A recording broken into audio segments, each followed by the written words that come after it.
Welcome to the Italian Cultural Institute. Well, on behalf of the Norwegian EUNIC Cluster, the European Union Institutes for Culture in Norway, I am pleased to welcome all of you to this semi-round table at the Italian Cultural Institute. And one of the interesting things you learn when you go to the High North is that it should not be kept as a museum, it should not be kept per se, but it should be kept, but also so that people can live and work there and make business and have cultural experiences. And I would love now to introduce our moderator of tonight's round table, Inga Nilsson-Seth, the head of the Department for Cultural Heritage and Museums at the Culture Directorate. Thank you very much for being here with us.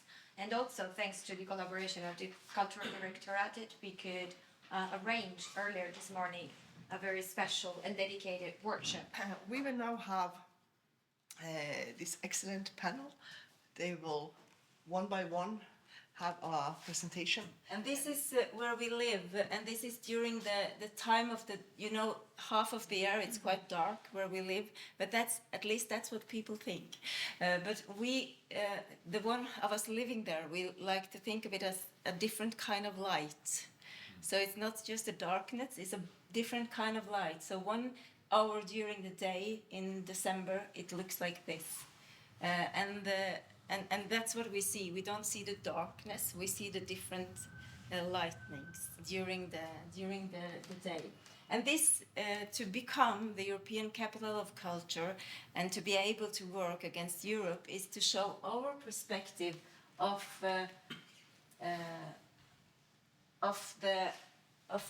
from Europe, where we are.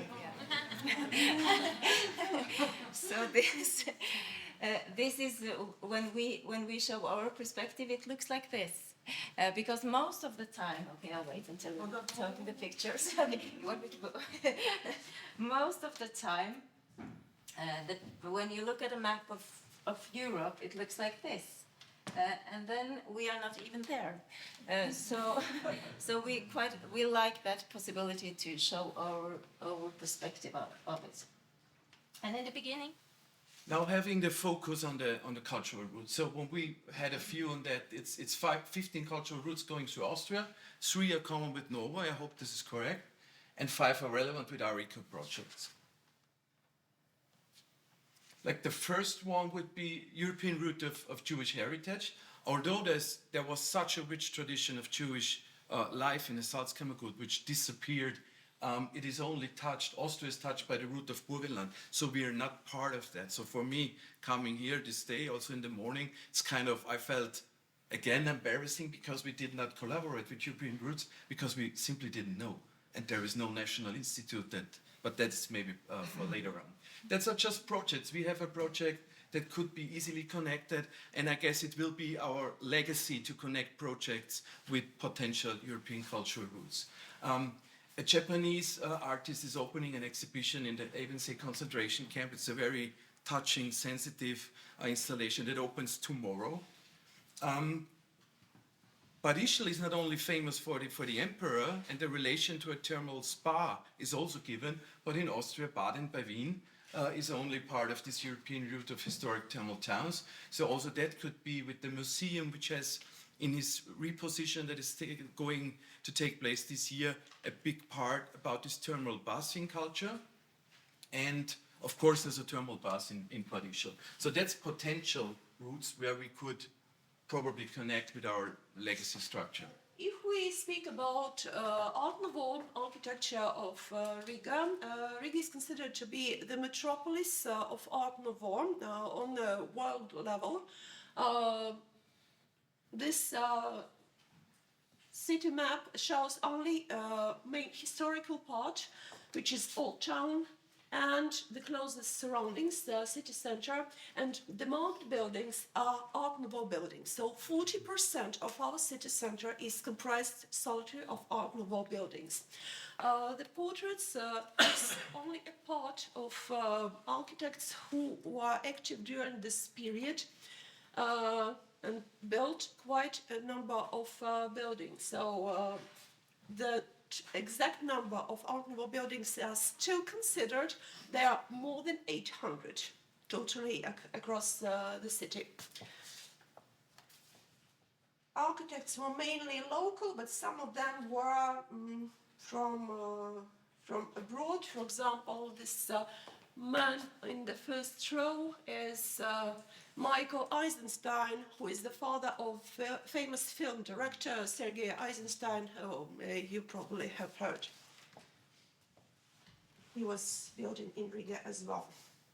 My intention is, first of all, to make this linkage comprehensive, how these top-down and bottom-up processes interact, and how can we create a vertical and coherent relation between these different levels.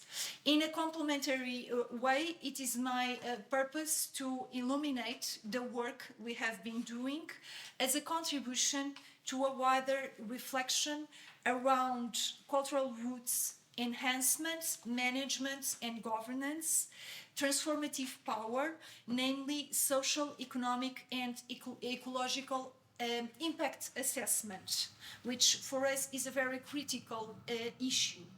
If we want to pursue sustainability, we have to assess the impact of cultural rules in our perspective.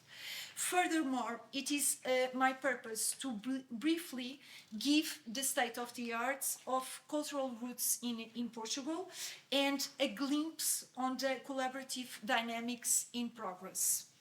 I will just start with a short video inviting you all aboard to a journey that captures the environment of the cultural itinerary I will focus on, giving special relevance to the heritage that is at its core, landscape and military defensive structures.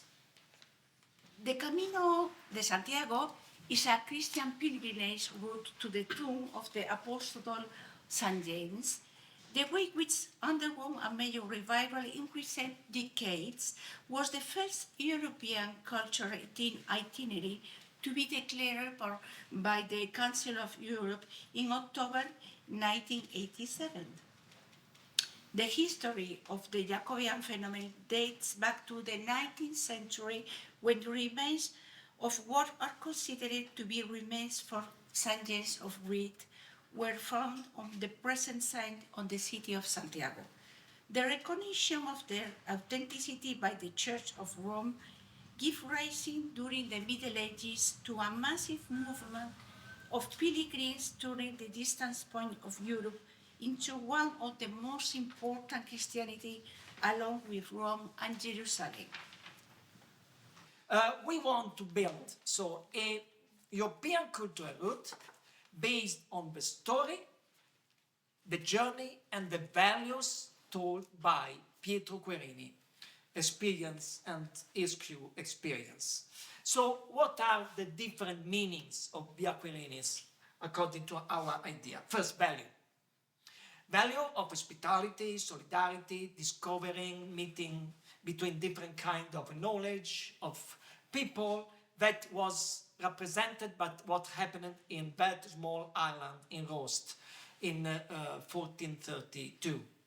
Then it's also a bridge between the Arctic, the real north of Europe, and the south of Europe, to create, really, to follow what the Council of Europe asked us, to create a sort of common heritage, but recognizing that we are different. We are different, but we create something together. And finally, this want to be a typical, what now we use this word, no? Glocal. What this means, an international project with real local roots. So that's kind of the same thing we are thinking of in our project, that you have to give some kind of aesthetical stuff for the mind, and especially for children to start traveling.